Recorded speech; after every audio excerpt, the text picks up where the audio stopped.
నగరంలోని ప్రసిద్ధ బల్కంపేట ఎల్లమ్మ దేవస్థానంలో అమ్మవారి కళ్యాణం ఇవాళ కన్నుల పండుగగా జరగబోతుంది. ఉదయం 11:51 ఎల్లమ్మ కళ్యాణం వైభవోపేతంగా జరగబోతుంది.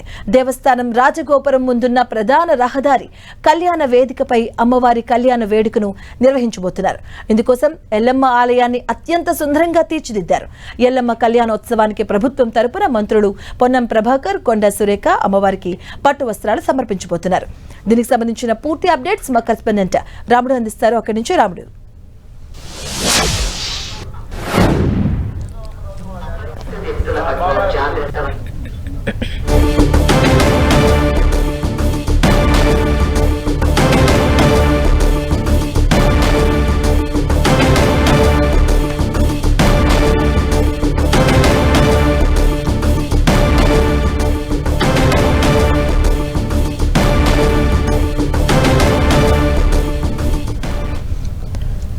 బల్కంపేట ఎల్లమ్మ తల్లి కళ్యాణ మహోత్సవానికి భక్తుల తాకిడి పెరిగింది. మరి కాసేపట్లోనే మంత్రులు హాజరై పట్టు వస్త్రాలు సమర్పించబోతున్నారు.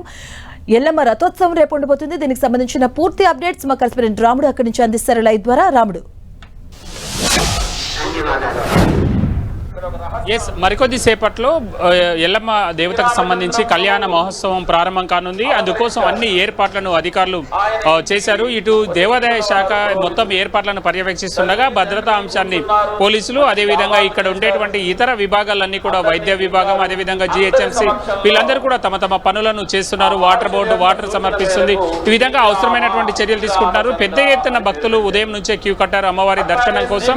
కొద్దిసేపట్లో ఎల్లమ్మ కళ్యాణోత్సవం ప్రారంభం కానుంది. ఆ తర్వాత 11:59 కళ్యాణం ప్రారంభం కానుంది. వివిధ విభాగాలకు సంబంధించినటువంటి అధికారులతో పాటు ప్రభుత్వ పెద్దలు కూడా ఈ కార్యక్రమానికి రానున్నారు. పెద్ద మొత్తంలో భక్తులందరూ కూడా వచ్చి ఇక్కడ దర్శనం కోసం క్యూ లైన్లో నిలబడ్డటువంటి పరిస్థితిని మనం చూడొచ్చు. అయితే ప్రధానంగా ఇక్కడ ఎలాంటి ఇబ్బంది జరగకుండా అవసరమైనటువంటి ఏర్పాట్లు చేశారు. లక్షల సంఖ్యలో భక్తులు వస్తారన్నటువంటి ఆలోచనతో అందుకు అవసరమైనటువంటి ప్రాంతాల్లో అన్ని కూడా 7 క్యూ లైన్లను ఏర్పాటు చేశారు. ఉండేటువంటి దాదాపు 4 సైడ్లు 5 సైడ్ల నుంచి వచ్చే విధంగా అవసరమైనటువంటి ఏర్పాట్లు చేసడం జరిగింది. అదేవిధంగా ఆషాఢం మొదటి మంగళవారం ఈ కళ్యాణోత్సవం జరుగుతుంది. ఆ తర్వాత 3 రోజుల పాటు ఈ కళ్యాణ వేడుకలు ఇదే విధంగా జరిగేటువంటి అవకాశం ఉంటుంది. నిన్న రాత్రి పెళ్లి కూతురు అదేవిధంగా వేడుకోళ్ల కార్యక్రమం పూర్తి చేసినటువంటి అర్చకులు ఈ రోజు ఉదయం ఈ కార్యక్రమాన్ని కళ్యాణం కార్యక్రమాన్ని చేపట్టడం జరిగింది.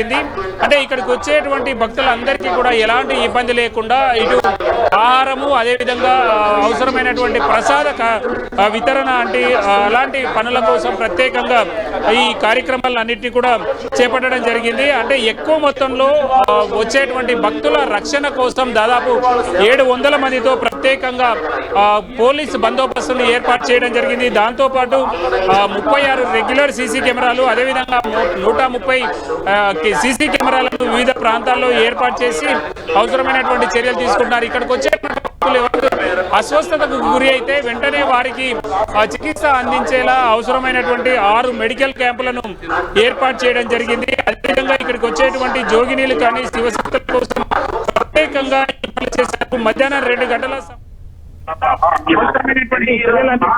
ఇటు ప్రభుత్వం మాత్రం మరొక వైపు పెద్ద ఎత్తున వస్తున్నటువంటి నేపథ్యంలో దేవాలయ శాఖ కానీ దేవాలయానికి కమిటీ కానీ అందరూ కూడా పంపిస్తున్నారు. పోలీసులు ఎక్కడికక్కడ గట్టి భద్రతా బందోబస్తు ఏర్పాటు చూడొచ్చు. అని చెప్తారు. వేదాంత శాస్త్రంలో ఉపనిషత్తు అని కూడా అటువంటి ఆ శరీరవత్ ఆ పార్థివ వారి శరీరం నుంచి మనందరం కూడాను శరీరం